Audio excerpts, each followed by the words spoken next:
اپنے پاس کیا ہے دینے کے لیے؟ کہا حضور صرف 4 انڈے ہیں گھر میں, nothing else, 4 eggs only. کہا یہ چاروں ہی دے دو. ایمان اور عقیدہ اور بلیف دیکھیں, چاروں دے دو. چاروں دے دیے. تھوڑی دیر بعد دروازے پر دستک ہوئی, دیکھا تو ایک بندہ ٹوکری لے کر آیا. کہا کیا ہے؟ بیگم سے پوچھا. کہا آپ کے دوست نے انڈے بھجوائے ہیں. کہا کتنے آئے ہیں؟ کہا صاحب ذرا سنیے گا, کتنے آئے؟ تو کہا کہ 30 آئے ہیں. 30 کس حساب سے آئے؟ ہم نے تو 4 دیے تھے نا. اب ایمان, ان کا عقیدہ اور ان کا بلیف دیکھے, کیا 4 دیے تو 40 آنے چاہیے تھے. ایک کا 10 اللہ کا وعدہ ہے نا. تو کہا حضور آئے تو 40 ہیں مگر 10 انڈے ٹوٹے ہوئے ہیں. تو آپ نے اپنی زوجہ سے پوچھا کہ سچ بتاؤ جو تم نے 4 دیے تھے اس کی کنڈیشن کیا تھی؟ کہا حضور بات یہ, جب میں نے 4 دیے تھے نا اس میں بھی 3 ثابت تھے, ایک ٹوٹا ہوا ہی تھا. یہ فارمولا آج یاد کر لو, پورے دو گے پورے ملیں گے, ٹوٹے دو گے ٹوٹے ملیں گے. اب آپ چیک کیجئے کہ جب اللہ کی راہ میں خرچ کرنے کی باری آتی ہے, میں اپنا مال دل سے نکلتے ہوئے دکھ ہو رہا ہے یا خوشی ہو رہی ہے, بہترین دے رہا ہوں یا بچانے کی کوشش کر رہا ہوں. ہمیشہ یاد رکھیں, ہم اللہ کی راہ میں خرچ کرتے ہیں, ہمارے پیسے نہیں پہنچتے وہاں پر, وہاں نیت پہنچتی ہے. اب مجھے بتاؤ نا یار, ہم اپنے لیے خرچ کرتے ہیں بہترین کھانا, بہترین لباس, اور غریب کو دینا ہے تو بچا ہوا لیفٹ اوور. اب اچھا اب میں کہتا ہوں 100 بندوں کو نہیں کھلا سکتے, نہ کھلائیں, 2 کو کھلائیں, اچھا کھلائیں, کوئی بات نہیں. آپ کسی کے دل میں خوشی تو داخل کریں, اپنے گھر والوں کے لیے لباس خرید لیں, 2 غریب بچوں کے لیے ویسا ہی لباس خرید لیں, پھر دیکھیں آپ کو کیسی برکتیں ملتی ہیں. تو ہمیں اس بار یہ ایک انداز اختیار کرنا ہے کہ ہم نے اللہ کی راہ میں بہترین خرچ کرنا ہے. اس کو ہمیں غلطی کیا کرتے ہیں, فطرے کی. جو فطرے کی جو بات ہے اس میں آپ کو ایک بات بتاتا ہوں. فطرہ حدیث پاک میں 4 قسم کا بیان ہوا ہے, گندم کا, جو کا, کشمش کا اور کھجور کا. ٹھیک ہے, لیکن ہم بچپن سے سن رہے ہیں, جب بھی فطرے کی باری آتی ہے ہم پہلے 50 روپے تھا وہ دے دیا, 100 دے دیا, 200 دے دیا, 300 دے دیا. ہمیں یہ پوری حدیث یا تو ہم نے پڑھی نہیں تھی یا ہمارے ذہن میں نہیں تھی, مگر حدیث پاک میں 4 قسم کا فطرہ بیان ہوا ہے. غریب آدمی گندم کا فطرہ دے دے کوئی بات نہیں, مگر جو روزانہ بہترین افطاری کر رہا ہے, بہترین کھانے کھا رہا ہے, سچ بتاؤ اس کو کون سا فطرہ دینا چاہیے؟ میری افطاری روز اجوا کھجور سے ہے اور عید والے دن میں گندم کا فطرہ دے آتا ہوں. ہمیشہ یاد رکھے, اچھا خرچ کرے نا. اس بار فطرہ جس کو اللہ نے جیسا نوازا ہے, غریب آدمی کے لیے بات نہیں کر رہا, جس کو نوازا ہے رب نے. کیا ہم کبھی ایسا کرتے ہیں کہ عید کی شاپنگ کے لیے جائیں, دکاندار سے کہیں کہ یار جو کپڑا سب سے سستا ہے وہ نکال دو, سب سے سستے جوتے نکال دو, میں نے عید پڑھنی ہے. بہترین چاہیے, اپنے لیے بہترین لینا ہے, اللہ کی راہ میں لوئسٹ والا فطرہ دینا ہے. خود غور کریں, خرچ کیجئے گا, دل سے کریں, اللہ اور نوازے گا. اور یہ تو وقت ہے لوگوں کو بانٹنے کا, یہ وقت ہے مسلمان بھائیوں کا ہاتھ پکڑنے کا, غریبوں کی مدد کرنے کا. کسی کی افطاری اچھی کر دیں, کسی کی سحری اچھی کر دیں, کسی کو لباس دے کر اس کی عید اچھی کر دیں. نہ جانے کس کی دعا کے صدقے آپ کا بیڑا پار ہو جائے گا. تو اے میرے پیارے اسلامی بھائیوں, جو میں نے مولا علی شیر خدا کرم اللہ تعالی وجہ الکریم اور ان کے خاندان کا واقعہ سنایا, اس میں میسج ہی یہ تھا کہ سخاوت اس کو کہتے ہیں. یہ ہے اللہ کی راہ میں خرچ کرنا جو کیسے بلاؤں کو اور بیماریوں کو دور کرتا ہے. مگر آج حال یہ ہے, یقین جانے دکھ ہوتا ہے جب ہم ملتے ہیں لوگوں سے, ان کی ویلتھ پتہ ہوتی ہے مگر زکوٰۃ پوری دینے کے لیے کوئی تیار نہیں ہے. خدا رسول کے واسطے آپ بھی اور یہ پیغام کو عام کریں. میں نہیں کہتا آپ دعوت اسلامی کو دیں, کہ زکوٰۃ تو پوری دو یار. یہ وہ مال ہے جو آپ مارے جاؤ گے, یہ مال آپ کے لیے عذاب کا باعث بن جائے گا. اور واللہ میں 2-4 دن پہلے ایک بزنس مین کے پاس گیا, بعض اوقات ہمیں بزنس مین بھی سکھا رہے ہوتے ہیں. کیا کمال کی اس نے مجھے بات کہی, وہ کہتا ہے عبدالحبیب بھائی میرا یہ پیغام ذرا بزنس کمیونٹی تک پہنچائیے گا کہ جو زکوٰۃ نہیں دیتے نا اور جو خرچ نہیں کرتے, ان کو پتہ ہی نہیں ہے وہ کتنا بڑا لاس کر رہے ہیں. میں نے بانٹنا شروع کیا ہے, میرے مال میں ایسے برکت آئی ہے, میں خود حیران ہوں. میرے سامنے ڈیل ہوتی تھی وہ مجھے نظر نہیں آتی تھی, میں ادھر اللہ کی راہ میں صدقہ کرتا ہوں, ایسا لگتا ہے آنکھوں سے پردہ اٹھتا ہے, میرا کام ہو جاتا ہے. تو ان کو بتائیے آپ اپنا خود نقصان کر رہے ہیں اللہ کی راہ میں خرچ نہ کر کے. تو یہ ڈیوٹی ہے, بچپن سے سنا تھا اسلام کے 5 پلر ہیں, توحید, روزہ, نماز, حج اور زکوٰۃ. ہم زکوٰۃ کو تو ایسے اگنور کر بیٹھے ہیں کہ جناب دے دی اپنی مرضی سے, کوئی 5 لاکھ دیتا ہے, کوئی 10 لاکھ دیتا ہے, زکوٰۃ کس کو جاری ہے یہ بھی نہیں سوچ رہے کہ میری زکوٰۃ کا یہ مستحق ہے کہ نہیں, میں جس آرگنائزیشن کو دے رہا ہوں اس کے پاس کوئی زکوٰۃ ادا کرنے کا صحیح فارمولا ہے کہ نہیں, یا میں جس بندے کو دے رہا ہوں وہ زکوٰۃ کا مستحق ہے کہ نہیں, بس سر سے ایک بوجھ اتارنا ہے, لم سم اماؤنٹ دے دینی ہے. یہ نہیں چلے گا. خدا را یاد رکھیے, زکوٰۃ پوری کیلکولیٹ کرنا بھی آپ کی ذمہ داری ہے اور صحیح مستحق تک پہنچانا بھی آپ کی ذمہ داری ہے. اور آپ بلیو کریں, جس دن آپ نے یہ کام کر لیا آپ ملٹیپلیکیشن دیکھیں گے, آپ اپنے غم اور اپنی پریشانیاں دور ہوتے ہوئے دیکھیں گے. میں رب کریم سے دعا کرتا ہوں اللہ ہمیں دل کھول کر اپنی راہ میں خرچ کرنے کی توفیق عطا فرمائے. اور پھر سب سے پہلا حق آپ کی زکوٰۃ کا وہ حق ہے آپ کے اپنے غریب رشتہ داروں کا. اپنے غریب رشتہ داروں کو آپ دیجئے زکات، کیونکہ جو اپنے رشتہ داروں کو زکات دیتا ہے، صدقہ کرتا ہے، اس کو ڈبل ثواب ملتا ہے، ایک صدقہ دینے کا، ایک صلہ رحمی کرنے کا۔ اور پھر آپ کے غریب رشتہ داروں سے بعد زکات بچ جائے تو پھر میری گزارش ہے کہ دعوت اسلام کتنے بڑے پیمانے پر دنیا میں کام کر رہی ہے، تو اپنی زکات کا اپنا حصہ جو ہے اس میں ضرور عطا فرمائیں۔ اللہ کریم ہم سب کا جمع ہونا اپنی بارگاہ میں قبول فرمائے، آمین بجاہ النبی الامین صلی اللہ تعالی علیہ وسلم۔ سورہ کوثر۔ سورہ کوثر کا تعارف، مقام نزول۔ علامہ علی بن محمد خازن رحمت اللہ تعالی علیہ فرماتے ہیں سورہ کوثر جمہور مفسرین کے نزدیک مکیہ ہے اور بعض مفسرین کے نزدیک مدنیہ ہے۔ آیات، کلمات اور حروف کی تعداد، اس سورت میں 1 رکوع، 3 آیتیں، 10 کلمے اور 42 حروف ہیں۔ کوثر نام رکھنے کی وجہ، کوثر سے دنیا اور آخرت کی بے شمار خوبیاں مراد ہیں اور جنت کی ایک نہر کا نام بھی کوثر ہے۔ اس سورت کی پہلی آیت میں یہ لفظ موجود ہے، اس مناسبت سے اسے سورہ کوثر کہتے ہیں۔ سورہ کوثر کے مضامین، اس سورت کا مرکزی مضمون یہ ہے کہ اس میں اللہ تعالیٰ نے اپنے حبیب صلی اللہ تعالی علیہ وآلہ وسلم کی مدحت بیان فرمائی ہے، اور اس میں یہ مضامین بیان ہوئے ہیں۔ نمبر 1، اس کی پہلی آیت میں اللہ تعالیٰ کے اس فضل و احسان کا بیان ہے جو اس نے اپنے حبیب صلی اللہ تعالی علیہ وسلم پر فرمایا۔ نمبر 2، دوسری آیت میں نبی کریم صلی اللہ تعالی علیہ وسلم سے فرمایا گیا کہ اللہ تعالیٰ کے فضل و احسان کے شکریے میں نماز پڑھتے رہیں اور قربانی کریں۔ نمبر 3، تیسری آیت میں فرمایا گیا کہ جو اللہ تعالیٰ کے حبیب صلی اللہ تعالی علیہ وآلہ وسلم کا دشمن ہے وہی ہر خیر سے محروم ہے۔ سورہ ماعون کے ساتھ مناسبت، سورہ کوثر کی اپنے سے ما قبل سورت ماعون کے ساتھ مناسبت یہ ہے کہ سورہ ماعون میں کافروں اور منافقوں کی جو صفات بیان کی گئیں ان کے مقابلے میں سید المرسلین صلی اللہ تعالی علیہ وآلہ وسلم کے اوصاف سورہ کوثر میں بیان کیے گئے۔ بسم اللہ الرحمن الرحیم۔ ترجمہ، اللہ کے نام سے شروع جو نہایت مہربان رحمت والا ہے۔ اِنَّا أَعْطَيْنَاكَ الْكَوْثَرَ فَصَلِّ لِرَبِّكَ وَانْحَرْ إِنَّ شَانِئَكَ هُوَ الْأَبْتَرُ۔ ترجمہ، اے محبوب، بے شک ہم نے تمہیں بے شمار خوبیاں عطا فرمائیں تو تم اپنے رب کے لیے نماز پڑھو اور قربانی کرو، بے شک تمہارا دشمن ہی ہر بھلائی سے محروم ہے۔ إِنَّا أَعْطَيْنَاكَ الْكَوْثَرَ۔ اے محبوب، بے شک ہم نے تمہیں بے شمار خوبیاں عطا فرمائیں۔ تفسیر صراط الجنان میں ہے، کوثر کی تفسیر میں مفسرین کے مختلف اقوال ہیں، ان سب اقوال کا خلاصہ یہ ہے کہ اے محبوب، بے شک ہم نے تمہیں بے شمار خوبیاں عطا فرمائیں اور کثیر فضائل عنایت کر کے تمہیں تمام مخلوق پر افضل کیا، آپ کو حسن ظاہر بھی دیا، حسن باطن بھی عطا کیا، نسب عالی بھی، نبوت بھی، کتاب بھی، حکمت بھی، علم بھی، شفاعت بھی، حوض کوثر بھی، مقام محمود بھی، امت کی کثرت بھی، دین کے دشمنوں پر غلبہ بھی، فتوحات کی کثرت بھی، اور بے شمار نعمتیں اور فضیلتیں عطا کی جن کی انتہا نہیں۔ آیت إِنَّا أَعْطَيْنَاكَ الْكَوْثَرَ سے حاصل ہونے والی معلومات، اس سے 5 باتیں معلوم ہوئی۔ نمبر 1، اللہ تعالیٰ نے اپنے حبیب صلی اللہ تعالی علیہ وآلہ وسلم کو کوثر عطا کر دی ہے، کیونکہ یہاں یہ نہیں فرمایا گیا کہ ہم آپ کو کوثر عطا کریں گے، بلکہ یہ فرمایا کہ بے شک ہم نے آپ کو کوثر عطا کر دی۔ نمبر 2، اللہ تعالیٰ کی اپنے حبیب صلی اللہ تعالی علیہ وآلہ وسلم پر یہ عطا ان کے نبی اور رسول ہونے کی وجہ سے نہیں، بلکہ آپ علیہ الصلوۃ والسلام کی ذات کی وجہ سے ہے، جو شان محبوبیت کی صورت ہے، کیونکہ یہاں یہ فرمایا أَعْطَيْنَاكَ، ہم نے آپ کو عطا فرمائی، یہ نہیں فرمایا کہ اعطینا الرسول یا اعطینا النبی۔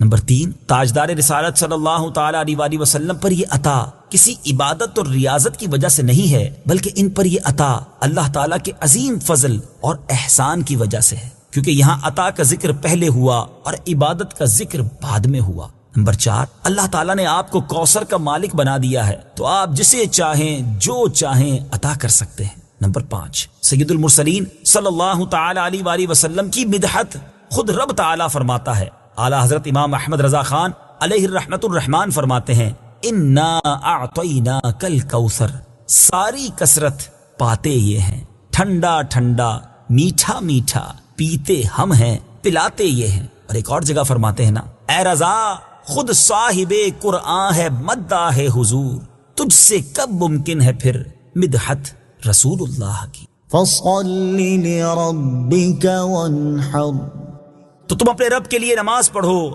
اور قربانی کرو۔ تفسیر صراط الجنان میں ہے، یعنی اے حبیب صلی اللہ تعالی علیہ وآلہ وسلم، اللہ تعالیٰ نے آپ کو دونوں جہاں کی بے شمار بھلائیاں عطا کی ہیں اور آپ کو وہ خاص رتبہ عطا کیا ہے جو آپ کے علاوہ کسی اور کو عطا نہیں کیا۔ تو آپ اپنے اس رب عز و جل کے لیے نماز پڑھتے رہیں جس نے آپ صلی اللہ تعالی علیہ وآلہ وسلم کو کوثر عطا کر کے عزت و شرافت دی، تاکہ بتوں کے پجاری ذلیل ہوں اور بتوں کے نام پر ذبح کرنے والوں کی مخالفت کرتے ہوئے اپنے رب عز و جل کے لیے اور اس کے نام پر قربانی کرے۔ اس آیت کی تفسیر میں ایک قول یہ بھی ہے کہ نماز سے نماز عید مراد ہے۔ ان شانئك هو الابتر، بے شک تمہارا دشمن ہی ہر بھلائی سے محروم ہے۔ تفسیر صراط الجنان میں ہے۔ شان نزول، جب سید المرسلین صلی اللہ تعالی علیہ وآلہ وسلم کے فرزند حضرت قاسم کا وصال ہوا تو کفار نے آپ کو ابتر یعنی نسل ختم ہو جانے والا کہا، اور یہ کہا کہ اب ان کی نسل نہیں رہی، ان کے بعد اب ان کا ذکر بھی نہ رہے گا اور یہ سب چرچا ختم ہو جائے گا۔ اس پر یہ سورہ کریمہ نازل ہوئی اور اللہ تعالیٰ نے ان کفار کا بالغ رد فرمایا، اور اس آیت میں ارشاد فرمایا کہ اے حبیب صلی اللہ تعالی علیہ وآلہ وسلم، بے شک تمہارا دشمن ہی ہر بھلائی سے محروم ہے، نہ کہ آپ، کیونکہ آپ کا سلسلہ قیامت تک جاری رہے گا، آپ کی اولاد میں بھی کثرت ہوگی اور آپ کی پیروی کرنے والوں سے دنیا بھر جائے گی۔ آپ کا ذکر ممبروں پر بلند ہوگا، قیامت تک پیدا ہونے والے عالم اور واعظ اللہ تعالیٰ کے ذکر کے ساتھ آپ کا ذکر کرتے رہیں گے، اور آخرت میں آپ کے لیے وہ کچھ ہے جس کا کوئی وصف بیان ہی نہیں کر سکتا۔ تو جس کی یہ شان ہے وہ ابتر کہاں ہوا، بے نام و نشان اور ہر بھلائی سے محروم تو آپ کے دشمن ہیں۔ اعلیٰ حضرت امام احمد رضا خان رحمۃ اللہ تعالی علیہ اس صورت کی تفسیر بیان کرتے ہوئے فرماتے ہیں، عاص بن وائل شقی نے جو صاحبزادہ سید المرسلین صلی اللہ تعالی علیہ وآلہ وسلم کے انتقال پرملال پر حضور کو ابتر یعنی نسل بریدہ کہا، حق تعالی نے فرمایا انا اعطیناک الکوثر، بے شک ہم نے تمہیں خیر کثیر عطا فرمائی کہ اولاد سے نام چلنے کو تمہاری رفعت ذکر سے کیا نسبت، کروڑوں صاحب اولاد گزرے جن کا نام تک کوئی نہیں جانتا، اور تمہاری ثنا کا ڈنکا تو قیامت تک اکناف عالم اور اطراف جہاں میں بجے گا، اور تمہارے نام نامی کا خطبہ ہمیشہ ہمیشہ اطباق فلک آفاق زمین میں پڑھا جائے گا۔ پھر اولاد بھی تمہیں وہ نفیس و طیب عطا ہوگی جن کی بقا سے بقائے عالم مربوط رہے گی۔ اس کے سوا تمام مسلمان تمہارے بال بچے ہیں، اور تم سب مہربان ان کے لیے کوئی نہیں، بلکہ حقیقت کار کو نظر کیجئے تو تمام عالم تمہاری اولاد مانوی ہے کہ تم نہ ہوتے تو کچھ بھی نہ ہوتا، اور تمہارے ہی نور سے سب کی آفرینش ہوئی۔ اسی لیے جب ابو البشر آدم تمہیں یاد کرتے تو یوں کہتے، یا ابنی صورتن و ابایا معنن، اے ظاہر میں میرے بیٹے اور حقیقت میں میرے باپ۔ پھر آخرت میں جو تمہیں ملنا ہے اس کا حال تو خدا ہی جانے، جب اس کی یہ عنایت بے غایت تم پر مبذول ہو تو تم ان اشقیاء کی زبان درازی پر کیوں ملول ہو، بلکہ فصل لربك وانحر، رب کے شکرانے میں اس کے لیے نماز پڑھو اور قربانی کرو۔ ان شانئك هو الابتر، جو تمہارا دشمن ہے وہی نسل بریدہ ہے کہ جن بیٹوں پر اسے ناز ہے، یعنی عمرو و حشام رضی اللہ تعالی عنہما، وہی اس کے دشمن ہو جائیں گے، اور تمہارے دین حق میں آ کر بوجہ اختلاف دین اس کی نسل سے جدا ہو کر تمہارے دینی بیٹوں میں شمار کیے جائیں گے۔ پھر آدمی بے نسل ہوتا تو یہی صحیح کہ نام نہ چلتا، اس سے نام بد کا باقی رہنا 1000 درجے بدتر ہے۔ تمہارے دشمن کا ناپاک نام ہمیشہ بدی و نفرین کے ساتھ لیا جائے گا، اور روز قیامت ان گستاخیوں کی پوری سزا پائے گا، والعیاذ باللہ تعالی۔ اس سے معلوم ہوا کہ حضور پرنور صلی اللہ تعالی علیہ وآلہ وسلم کا اللہ تعالیٰ کی بارگاہ میں مقام اتنا بلند ہے کہ ان کے گستاخ کو اس کی گستاخی کا جواب خود رب تعالیٰ دیتا ہے۔